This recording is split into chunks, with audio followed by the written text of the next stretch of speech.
Hello everybody, this is Pastor David. I hope you're doing good.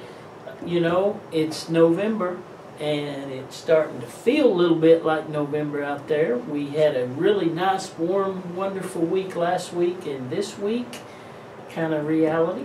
Little cooler weather down in the 30s and 20s, but you know what? It's time. It's November. I cannot believe we are making our way into the holiday season. We'll be moving into Thanksgiving this month and then Christmas next month. And boy, we had a great staff planning time yesterday as we were talking about our Christmas schedule with the parade and Christmas performances with our musical and our children's musical, which is going to be, I love it. It's going to be about Charlie Brown this year with Linus coming out, the Christmas story. We have Christmas shirts that are available at the swag shop. You know, I'm a Christmas guy, so I love it. And Thanksgiving Sunday, we're going to have some stories. We're going to have Thanksgiving stories. I've already got some really exciting, special, wonderful celebrations that we'll share on Thanksgiving Sunday. Already been a good week here. Sunday we finished our series we talked about loss. It was a really neat, emotional, wonderful Sunday. Great music as always, new members. Sunday afternoon we had spaghetti dinner here at the church to raise money for our kids to go to camp. We raised a lot of money so our kids can go to camp and meet Jesus and grow. And then last Monday night was our October Ignite, and it was a phenomenal time. We had our Spark Award to Keith and Tara Furr. Just a lot of good things going on here at our church. And then another great week. This week, Saturday morning, is our women's breakfast. I really want to encourage all our ladies to come 9 o'clock here at the church. Sunday we will start a new series. We're going to do a study on the book of Judges from the Old Testament, a 3-week series, and I hope you'll like that. I want you to be working on your Operation Christmas Child boxes.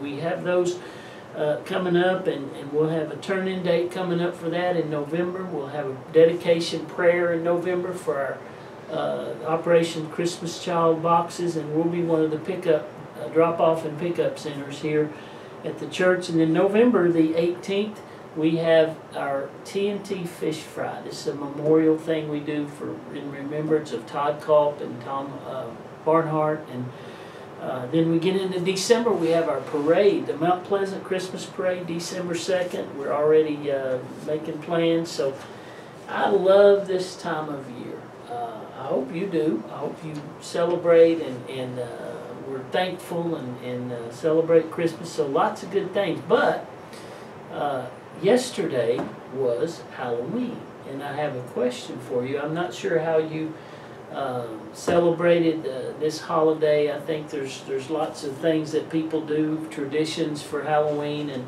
maybe you took the kids trick-or-treating or something like that. But I wanna ask you a question.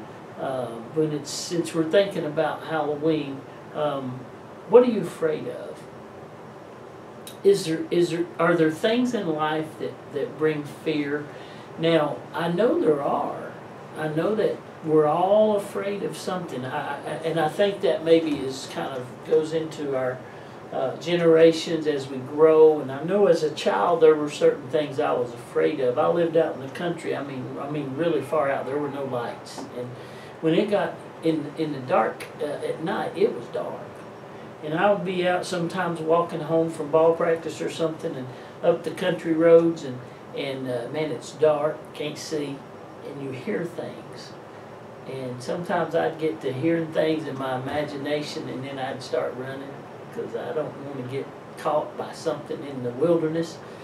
And there are just certain things that I would be afraid of. I remember when I was 6 years old, I began to be afraid of dying and going to hell. I mean, I was starting to understand, and I listened in church, and the preacher said if I did not know Jesus, if I died without Jesus in my life, that I would not go to heaven.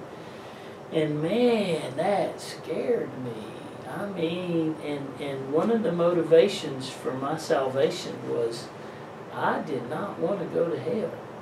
And I asked the Lord to help me with that fear, and I realized that I was a sinner. And that was a scary thing, not knowing if I'd go to heaven or not, and not being ready. So I'm glad that I was able to take care of business with God on that and settle that issue. And I wonder about you. I know there's stuff to be afraid of, and that, you know, when we're grown up, there's things to be afraid of.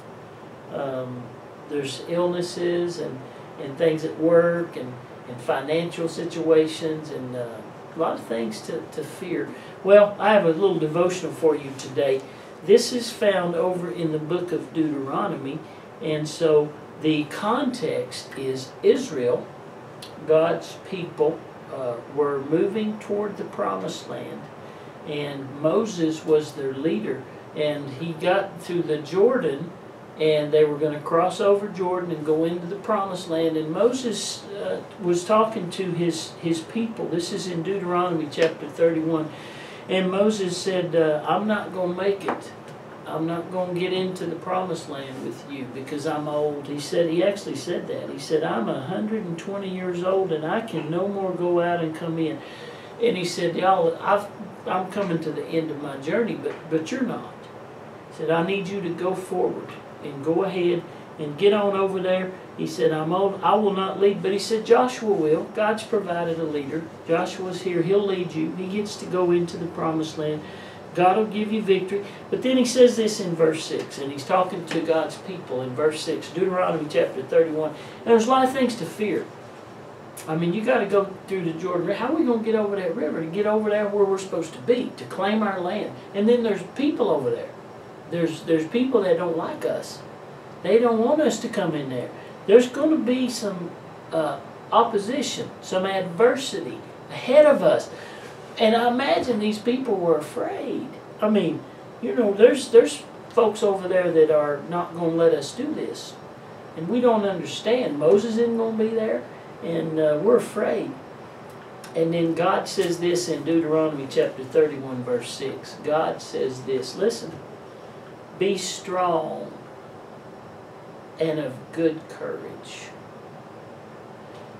Now, if I say that to you, perhaps that would help you. I want to encourage you. I say, man, be strong. You know, and I say this a lot as a coach, but be strong. Come on, man, suck it up. Be tough, be strong. Well, God said, be strong and of good courage. Fear not. But God, that's a big giant out there that I have to face. That's a financial, my work, my family. I'm afraid. I'm afraid of this adversity. God said, be strong, have good courage, fear, don't be afraid. Now, I know your kids, sometimes they get afraid of things, and sometimes we big kids get afraid of things too, and I believe that we can take this to heart. And God said, don't be afraid. Don't be afraid of those enemies over there. Don't be afraid, because here's why. The Lord your God, He it is that goes with you. I remember there were times that I felt scared, but if I was with my brothers or my dad, my mom, I didn't feel as scared. If I could just stand behind my daddy. And God said, don't worry. The Lord your God, He it is that will go with you. God will go with you. So if God is with me as we go across the Jordan and into this new land with the enemies, if God's with me, I'm going to be okay. If God is with me when I face these challenging circumstances, the things that I'm afraid of, and sometimes we don't want to admit we're afraid of things, but we are. He said, I will be with you. He will not fail you nor forsake you. God, I'll fail. I don't want to. I want to be there for you and help you, but I will fail you at some point. God won't. God will not fail you. He won't leave you alone. He will not forsake you. In fact, God will fight for you.